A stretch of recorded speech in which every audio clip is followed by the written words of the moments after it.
friends, my name is Kirill and I am the head of the Verge of War rules team. Today I will show you how to play the Verge of War wargame, its balance and features, commander level, command order system, unique and dynamic gameplay. If you like to see the action, jump right here. Enjoy the game. Imagine the year of 2228. The forces of humans and the Sate's aggression force will clash on a desert planet of Griffin 22-4. So, to start the game, first you need a rulebook and the army books, which you can find in the vergeofwar.com website and download them for free. To play the game, you're going to need a measuring tape with inches and at least 10 six-sided dice.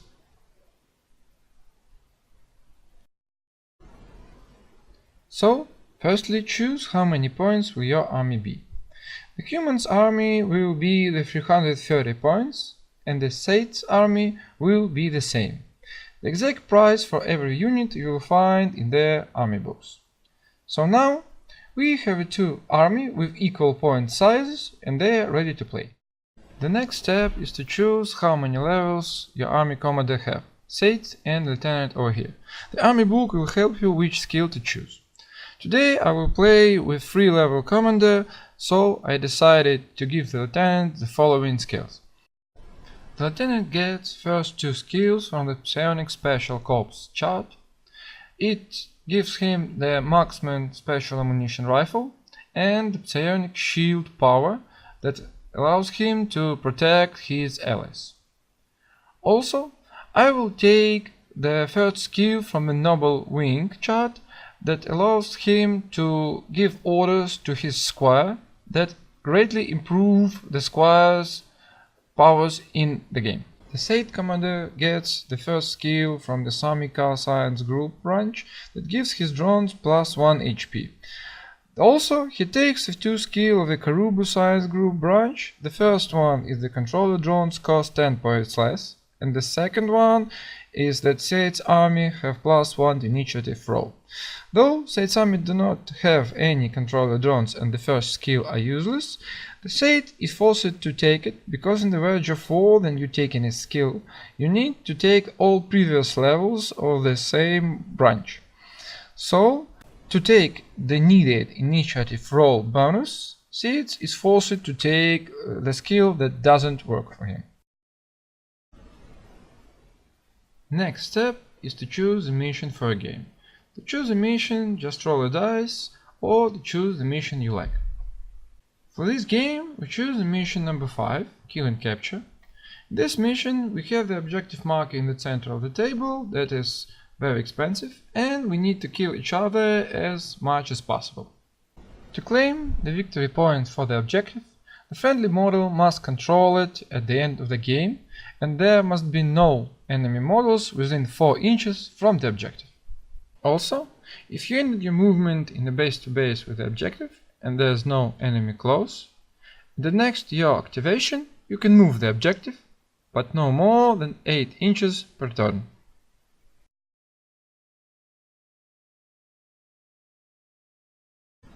After you determine your mission, you determine the deployment type.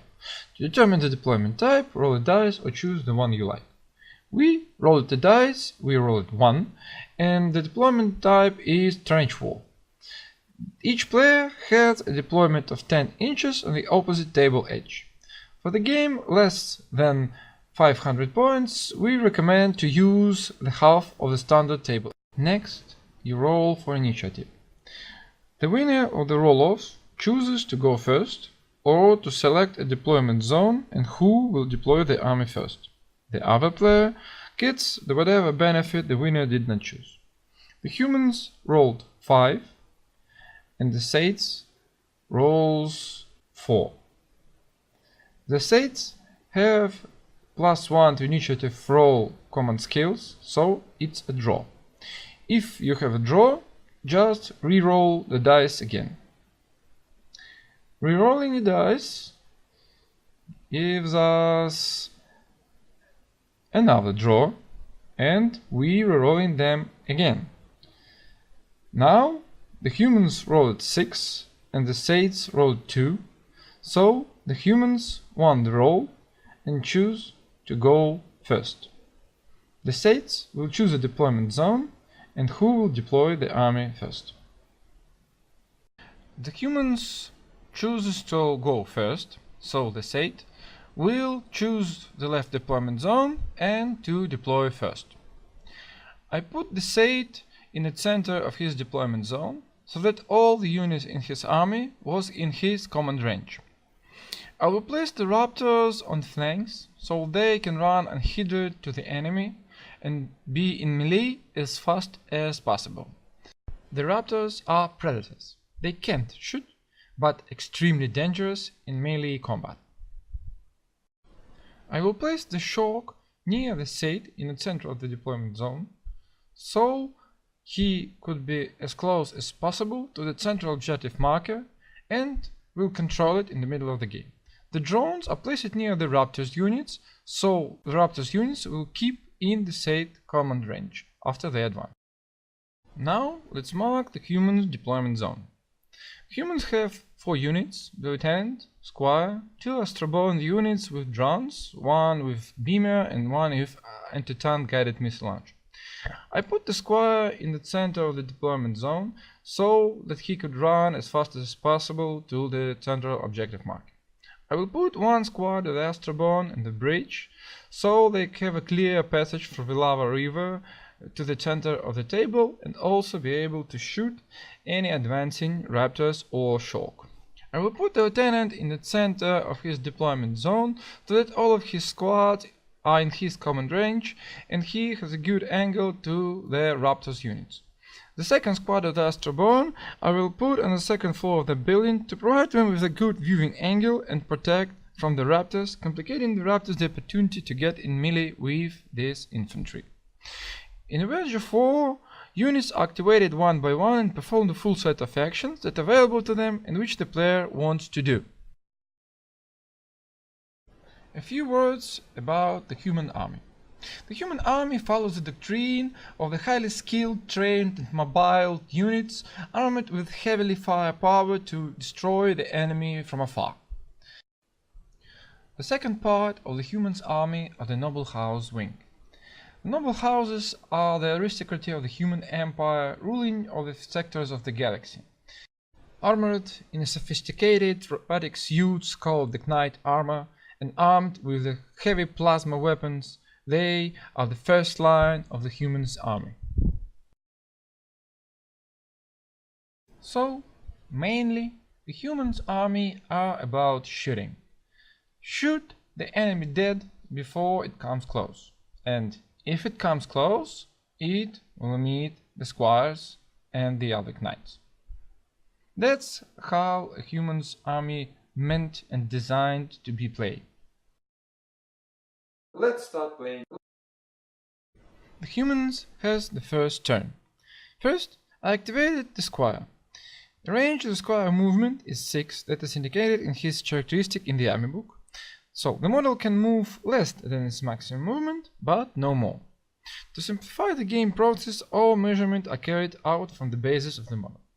The squire goes ahead on 6 inches to be closer to the objective and declares the shooting in the raptor hunting packs. The knight heavy beamer has 3 shots, so I throw 3 dice, 1 per each shot, to determine how many attacks hit the target. I threw 5, 6 and 1. 5 and 6 are successful hits and 1 is a miss. To determine whether the attack hits the target, you need the attacking characteristic of the shooting model, the knight has 8, plus the result of the dice must be equal to or greater than the target's defense characteristic def. The raptor have 11. Accordingly, 8, knight's ranged combat skill, plus 5, shot result, equals 13, and it's more than 11, so it's a hit. The second shot, 8 plus 6 is 14, and this is also a hit because more than 11. The third shot is 8 plus 1 equals 9, so it's less than 11, so it's a miss. Each hit deals 1 damage with the attribute -1 to save and throw. So the Raptors throw 2 saving throws, one at a time, for each point of damage that hit the unit, with the result lowering by 1 due to the attacking weapon attribute. The result is 6 and 3, where 6 is a successful since the Raptor has a save of 4+, that is, the damage is ignored on a roll of 4, 5 and 6. And even with the modifier -1, 6 minus 1 is 4, and it is a successful saving throw. The result of 3 is a fail, since it's less than 4+. Because only one save has been failed, one of the Raptors will lose 1 HP. HP, or the hit points, indicates how many damage can model sustain before it is slain. The Raptor each have a 3 HP that represent their tenacity and survivability on the field. Now, I will mark one of the Raptors with a wound. If you don't have any special wound marker, just place a dice near the wounded model. Next, activate the Lieutenant.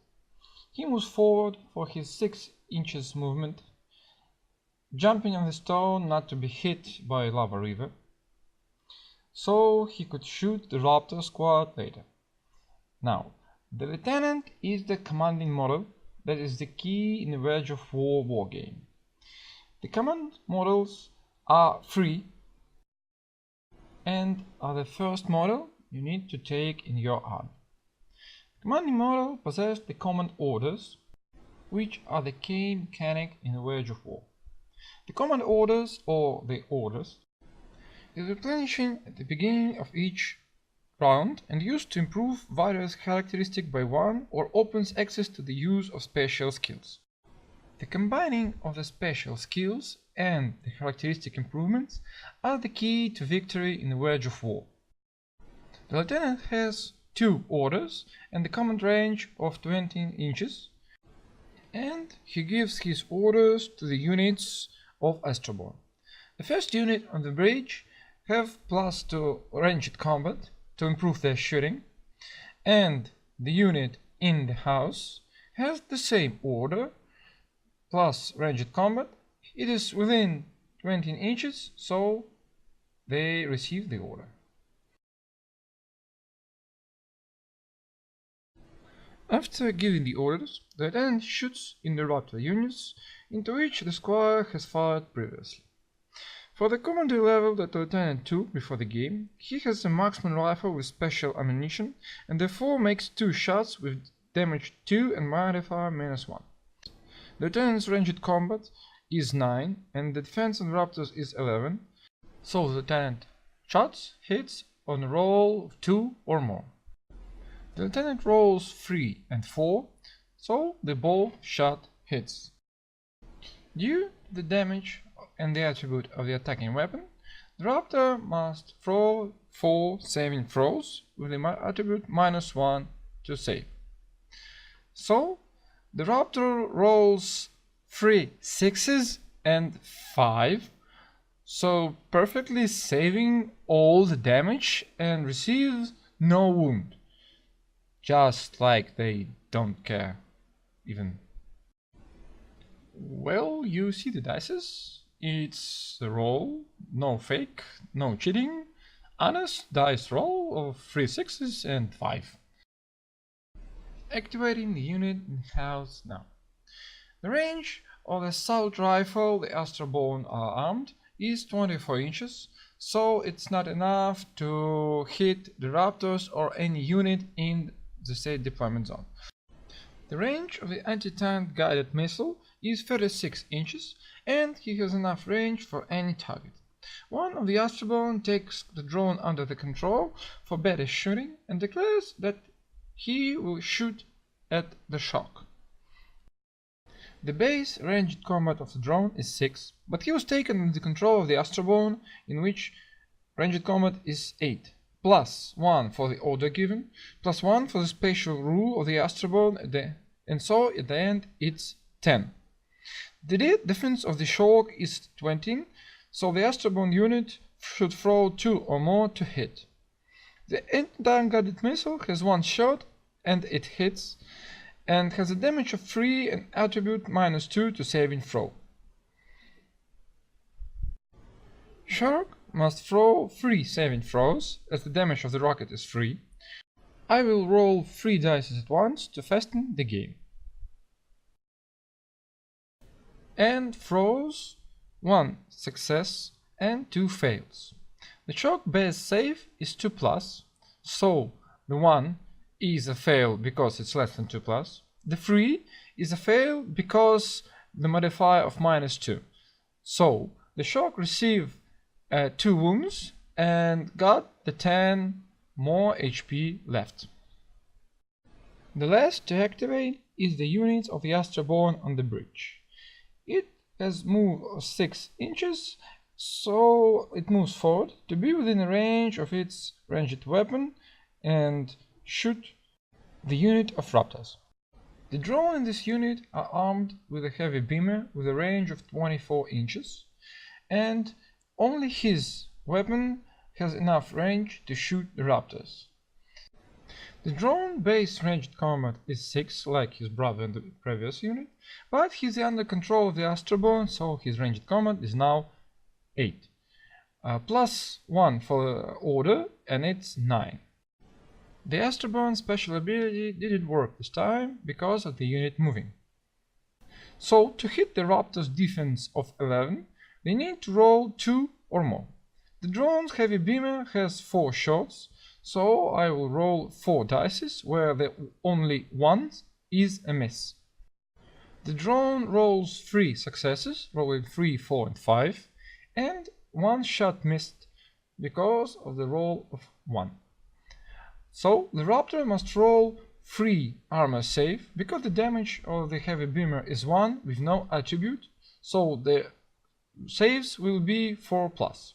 The Raptor rolls 4, 5 and 6 and saving all the damage again.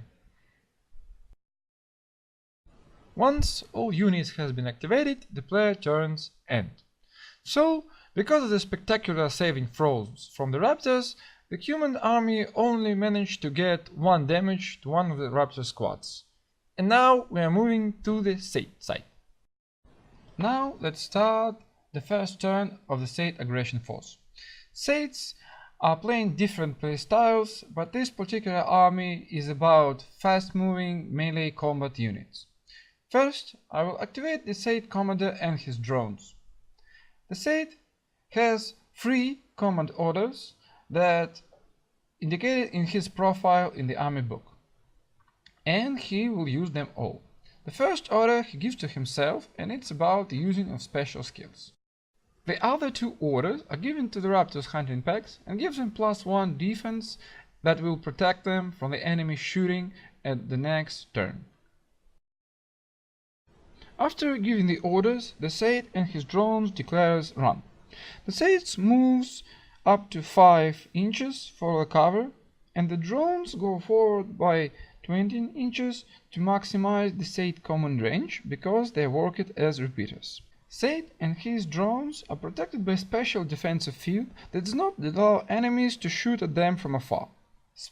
In the Verge of War, all units must retain coherence, which means that the model should not be farther than the leader's mind power indicated in inches. Sate mind power is 9, so leave the drones within 9 inches, and now the Sate special skill takes effect. The Sate skill called Distortion Field, it will protect the friendly units within his command range from the enemy ranged attacks, giving them +1 to defense. The command drones are increasing the Sate command range by 6 inches while they are in a Sate command range. So the bigger is Sate command range, the better the Sate special skill works. Now I will activate the units of Raptors. The moving characteristic of the Raptors is 7, and they are declared run, so they can run twice of this characteristic, so they have a movement value of 14 now. I will move less than 14 to remain in the Sate command range and receive the protection the Sate special skill gives. The Raptor hunting packs have a special ability. If they move it in the activation, they receive +1 to defense against the shooting attacks that represents that they are a nimble and fast moving hunter. So I am activating the second squad and runs as well.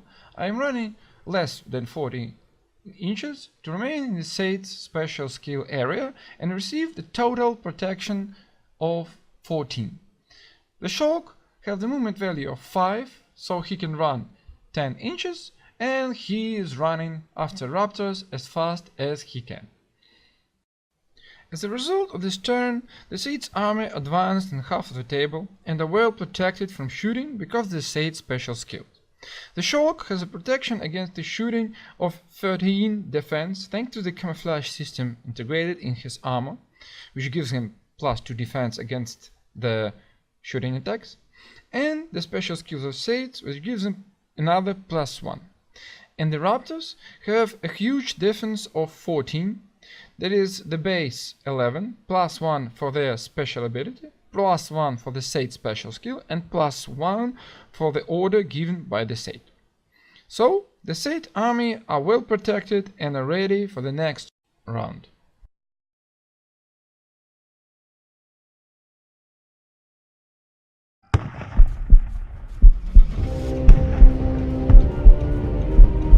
Caution. Warning.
So this is how Verge of War wargame is going.